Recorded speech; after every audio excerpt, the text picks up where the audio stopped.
Qu'est-ce que tu as pensé de ce que tu as mangé là pour le moment? Is it going? Okay, I think A little bit rushy? yeah, I'm a bit nervous now, Yeah? just because people are tasting the food, so now I'm a bit nervous to see because I've never done anything like this before.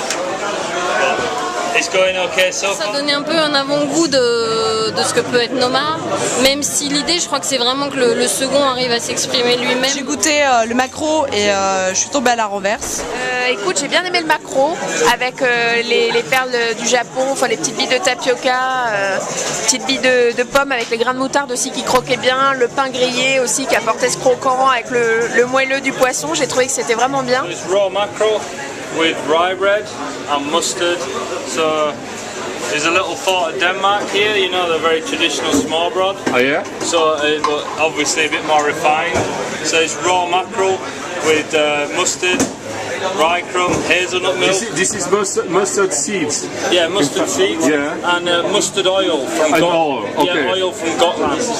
En fait, je ressens vraiment une vraie sensibilité anglo-saxonne. C'est quelque chose avec qui je parlais avec un photographe, un food stylist, comme on les appelle là-bas. Et justement, c'est un peu comme les jardins à la française et les jardins à l'anglaise.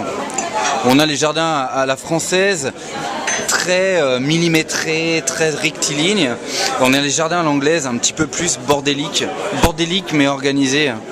Et je pense que dans la réalisation, dans l'assiette, en tout cas dans le plating, on ressent vraiment un petit peu ce côté anglo-saxon, un petit peu bordélique, mais tout est millimétré. Hein, mais c'est du joli, c'est plus nature. Pour qu'un plat soit rustique en apparence, c'est un vrai travail. On croit qu'il faut balancer quelque chose sur l'assiette comme ça, mais en fin de compte, c'est pas du tout ça. C'est que pour qu'il y ait un effet rustique, justement, il faut que chaque pouce de salade soit millimétré et mise une à une sur l'assiette pour qu'on ait l'impression, dans le rendu final, que tout a été J'ai adoré le fish and chips, la deuxième mise en bouche, parce que les radis, je les avais mangés in situ et... Tu as mangé au Noma, toi, déjà? Ouais. Donc j'étais content de les retrouver là et je les ai trouvés un peu plus caféinés. Ouais. Je trouvais ça chouette. Les fish and chips, je trouve que arriver à faire une chips au vinaigre là, en ayant cette espèce de poudre blanche que j'ai mangé à Noma et ce poisson, le hareng, enfin il y a un truc sur le nord, mais le fish and chips a bien dérivé.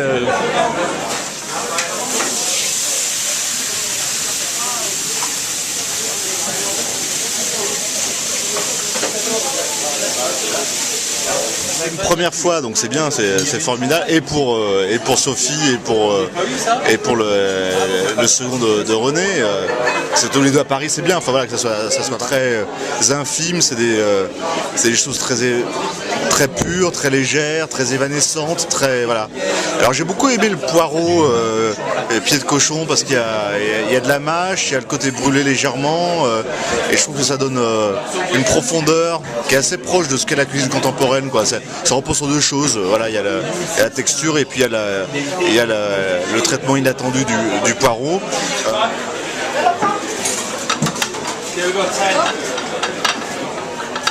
Ouais.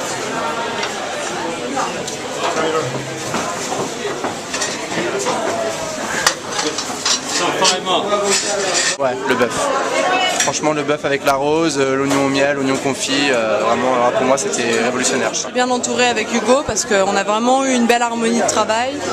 Et en plus, on commençait fort avec Sam Miller de Noma. On sait que les gens nous attendaient pour ça, qui venaient parce que c'était Sam Miller et parce que c'était Noma. Et pour nous, c'était une belle pression. En même temps, on avait confiance, totalement confiance en lui.